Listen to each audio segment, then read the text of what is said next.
नहमदुहु व नुसल्ली अला रसूलिहिल करीम अम्मा बाद फ़ौज़ बिल्लाहि मिनश शैतानिर रजीम बिस्मिल्लाहिर रहमानिर रहीम रब्बि इश्रह ली सदरी व यस्सिर ली अमरी वहलुल उक़्दतम मिन लिसानी यफ़क़हू क़ौली रब्बी ज़िदनी इल्मा। अस्सलामु अलैकुम व रहमतुल्लाहि व बरकातुहू। आज हम सूरतुल मुनाफ़िक़ून की 1 से लेकर 8 तक आयात के मानी और मफ़हूम को समझने की कोशिश करेंगे। शुरू अल्लाह के नाम से जो बड़ा मेहरबान निहायत रहम वाला है। इज़ा जाअकल मुनाफ़िक़ूना क़ालू नशहदु इन्नका लरसूलुल्लाह। ए नबी सल्लल्लाहु अलैहि वसल्लम, जब मुनाफिक आपके पास आते हैं तो कहते हैं हम गवाही देते हैं कि बेशक आप अल्लाह के रसूल हैं। वल्लाहु यालमु इन्नका लरसूलु, और अल्लाह जानता है कि यकीनन आप उसके रसूल हैं। वल्लाहु यशहदु इन्नल मुनाफिकीन लकाज़िबून, और अल्लाह गवाही देता है कि ये मुनाफिकीन यकीनन झूठे हैं। यानी आपकी रसालत की गवाही ये लोग सिर्फ़ अपनी ज़ुबानों से देते हैं, उनके दिल इस हकीकत को तस्लीम नहीं करते, इसलिए ये लोग झूठे हैं। इत्तहज़ू ऐमानहुम जुन्नतन फसद्दू अन सबीलिल्लाह, उन्होंने अपनी कस्मों को डाल बना रखा है और ये अल्लाह के रास्ते से रुक गए हैं। यानी जहाद और क़ताल से बचने के लिए ये लोग कस्में खा खा कर झूठे बहाने बनाते थे कि अल्लाह की कसम मेरी बीवी सख्त बीमार है या घर में कोई दूसरा उसकी देखभाल करने वाला नहीं, वगैरह वगैरह। इन्नहुम साअ मा कानू यामलून, बहुत ही बुरा काम है जो ये लोग कर रहे हैं। ज़ालिका बि अन्नहुम आमनू सुम्मा कफरू, ये इस वजह से है कि ये लोग ईमान लाए फिर काफिर हो गए। यानी इनकी मुनाफ़िक़त शौरी नहीं है कि वह बदनीयती से धोखा देने के लिए ईमान लाए हों। दीन इस्लाम की दावत जब इन लोगों तक पहुंची थी तो उनकी फितरत ने गवाही दी थी कि ये सच और हक़ की दावत है। उस वक़्त वो नेक नियति से ईमान लाए थे और कुछ देर के लिए उन्हें ईमान की दौलत नसीब हुई थी, लेकिन ईमान लाते वक्त उन्हें मालूम नहीं था कि अहले ईमान के लिए अल्लाह ताला का वाज़ेह हुक्म है कि हम तुम्हें किसी कदर खौफ, भूख और मालो जान के नुकसानात जैसी सख्त आजमाइशों से ज़रूर आजमाएंगे। लेकिन क्या कि इन मुनाफ़िकीन को इस सूरत हाल का अंदाज़ा नहीं था। फतुबी अला क़ुलूबिहिम फ़हुम ला यफ़क़हून, तो उनके दिलों पर मोहर लगा दी गई, बस ये समझने से आरी हो गए। यानी उनकी मुनाफ़िकाना रविश की वजह से अल्लाह ताला की तरफ से उनके दिलों पर मोहर लगा दी गई है। चुनाचे अब उनकी समझ बूझ की जो सलाहियत है वो मफ़कूद हो चुकी है। वइज़ा राअयतहुम तुअजिबुका अजसामुहुम, ए नबी सल्लल्लाहु अलैहि वसल्लम, जब आप उन्हें देखते हैं तो इनके जिस्म आपको बड़े अच्छे लगते हैं, यानी जिस्मानी तौर पर उनकी शख्सियात बहुत मुतासिर कन होती हैं।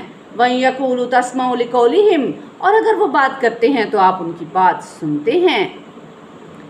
ज़ाहिर है कि ये लोग सरमायादार भी थे और माशरती लिहाज से साहिब हैसियत भी थे, इससे इनकी गुफ्तगू जो थी वो हर फोरम पर सुनी जाती थी।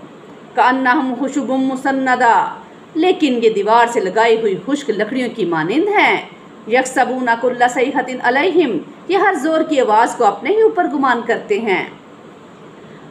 हुमुल अदुव्वु फ़अहज़रहुम, असल दुश्मन यही हैं, आप इनसे बच कर रहें। क़ातलहुमुल्लाहु अन्ना युफ़कून, अल्लाह इनको हलाक करे, ये कहाँ से फिराए जा रहे हैं। यानी कि ये लोग किस कदर काबिल रश मकाम से नाकाम और नामराद लौटे हैं कि इनको आप सल्लल्लाहु अलैहि वसल्लम का ज़माना नसीब हुआ, आपकी दावत पर लब्बैक कहने की तौफ़ीक मिली, आपके कदमों में बैठने का मौका आया। कैसी कैसी सादतें थी जो इन लोगों के हिस्से में ना आईं। बेकौल इब्राहिम ज़ोग, ये नसीब अल्लाहु अकबर लौटने की जाए है। मगर ये कि दूसरी तरफ उनकी बदनसीबी की इंतहा ये है कि यहाँ तक पहुँच कर भी ये लोग नामुराद ही रहे। वइज़ा क़ील लहुम तालू यस्तग़फ़िर लकुम रसूलुल्लाह, और जब उनसे कहा जाता है कि आओ, यानी अपनी गलती मान लो ताकि अल्लाह के रसूल तुम्हारे लिए इस्तग़फ़ार करें। लवौ रऊसहुम, तो अपने सरों को मटकाते हैं कि हाँ हाँ ठीक है, हम आएंगे, ज़रूर आएंगे। वराइतहुम यसुद्दूना वहुम मुस्तकबिरून, और आप उन्हें देखते हैं कि वो रुक जाते हैं तकब्बर करते हुए। यानी कि वो आपके पास आकर माफ़ी मांगने को अपनी बेइज्जती समझते हैं कि देखिए जी हमारी भी कोई इज़्ज़त है, अब कौन रोज़ रोज़ जाकर वहाँ मुजरम की तरह इकबाल जुर्म करे और डांट सुने। सवाउन अलैहिम استغفرت لہم ام لم تستغفر لہم، ان کے لیے برابر ہے کہ آپ صلی اللہ علیہ وسلم ان کے لیے استغفار کریں یا ان کے لیے استغفار نہ کریں، لن یغفر اللہ لہم، اللہ ان کو ہرگز معاف نہیں کرے گا۔ یہی مضمون اس سے زیادہ سخت الفاظ میں سورہ توبہ میں بھی آ چکا ہے۔ اللہ پاک نے فرمایا کہ اے نبی صلی اللہ علیہ وسلم آپ ہاں ان کے لیے استغفار کریں یا نہ کریں، آپ 70 مرتبہ بھی ان کے لیے استغفار کریں گے تب بھی اللہ انہیں ہرگز معاف نہیں کرے گا۔ لیکن حضور صلی اللہ علیہ وسلم کی نرم دلی اور مربت کی اپنی شان ہے۔ آپ نے اس آیت کے نزول کے بعد ایک موقع پر مسکراتے ہوئے ارشاد فرمایا کہ اگر مجھے علم ہوتا کہ 70 سے زیادہ مرتبہ استغفار کرنے سے اس کی معافی ہو سکتی ہے تو میں اس پر اضافہ کر دیتا، جہاں سے 70 کا عدد جو ہے وہ محاورے کے طور پر آیا ہے۔ مراد اس سے یہ ہے کہ آپ ان کے لیے استغفار کرنا کچھ بھی فائدہ جو ہے نا نہیں دے سکتا۔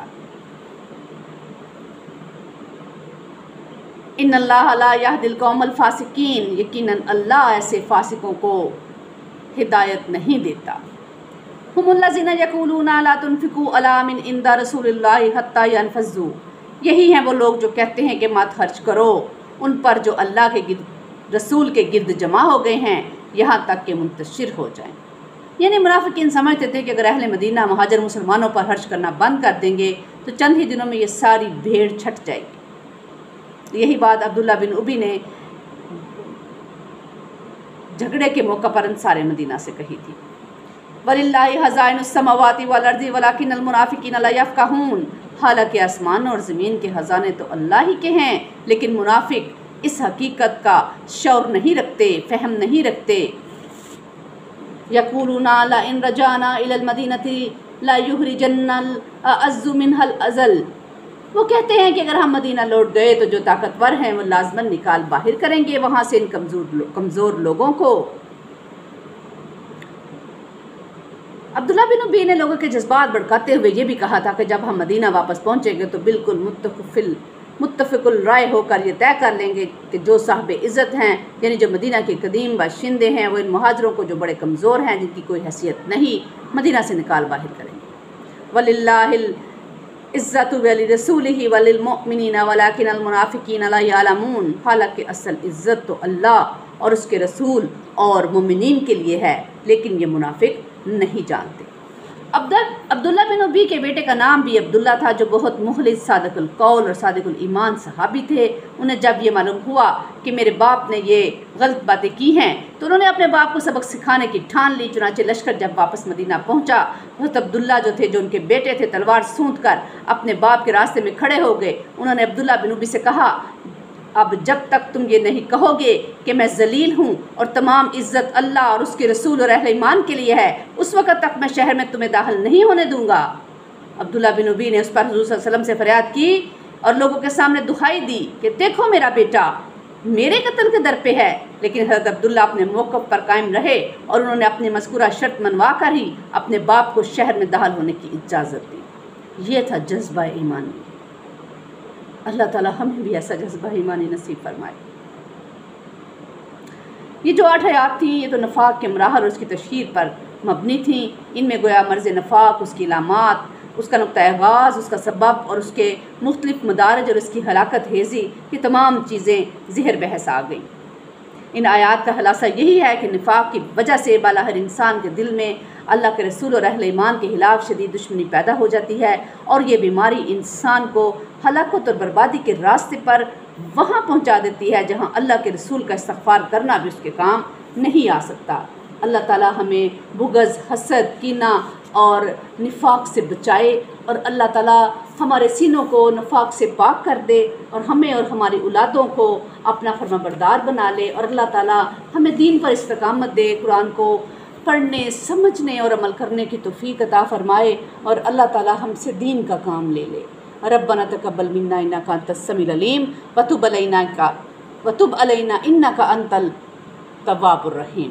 سبحان ربک رب العزت عما یصفون وسلام علی المرسلین والحمد للہ رب العالمین۔